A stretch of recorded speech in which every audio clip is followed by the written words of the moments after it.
અને તમને ક્રિમિનલ જેવું લાગે ને અડધી પિક્ચરમાં તમે જ પોલીસ બન્યા છો. હા પણ પાછલા 7 વર્ષમાં જે 130 પિક્ચર કરી છે ને તેને લીધે ઇન્ડસ્ટ્રીમાં લોકો છે. શું 130? હા 7 વર્ષમાં 130 પિક્ચર. એક સેકન્ડ એટલે મેં કેવું તે ફિલ્મ માટે જ્યારે મને એપ્રોચ થયો 2016માં એ ફિલ્મનું અમે શૂટ કર્યું એ વખતે હું થિયેટર વધારે કરતો હતો અને થિયેટરમાં સૌથી વધારે કોમેડી કેરેક્ટર મેં પરફોર્મ કર્યા એટલે બધાને એવું જ લાગે કે આ કોમેડી એક્ટર છે. હતા રિક્ષામાં જતો હતો હું તો રિક્ષામાં બેઠો એક મીટરવાળા કાકાને રોક્યા. કાકાની બોડી લેંગ્વેજ અને કાકા તો રિક્ષાવાળાનું કમિશન બને છે ભાઈ. પણ એમાં એવું થયું કે મોઢું જોઈને એરિયા નક્કી કરે છે. હા એ જ. મોડું જોઈને નક્કી કરે છે. એ મારી સાથે એવું બહુ વાર થયું છે કે મને જ કેમ આ લોકો દર વખતે હોલિવૂડ કે છે.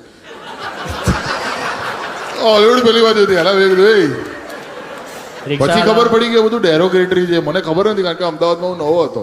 એક તો અમદાવાદમાં ચેતનભાઈ હું આવ્યો ને તો મને લાગ્યું 3 દિવસ કે હું રોંગ સાઈડ ચલાવું છું.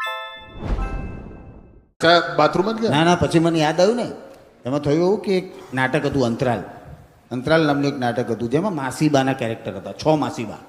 એમાંનો એક માસીબા હું બન્યો હતો 2004ની વાત કરું છું. વાહ. તો એમાં છે ને એના કોસ્ટ્યુમ એવા હતા કે ચણિયા ચોળી ઉપર બ્લાઉઝ નીચે ચણિયો અને ઉપર આમ દુપટ્ટો. હવે નાટક શરૂ થવાનું હતું સુરત વાવમાં કોમ્પિટિશન અને નાટક કોમ્પિટિશન હોય એટલે બધું બહુ બધી લોકોએ પાર્ટિસિપેટ કર્યું હોય એટલે અમે આમ રેડી હતા. અભિષેક શાહ પણ અમે એક્ટિંગ કરતા હતા એ વખતે.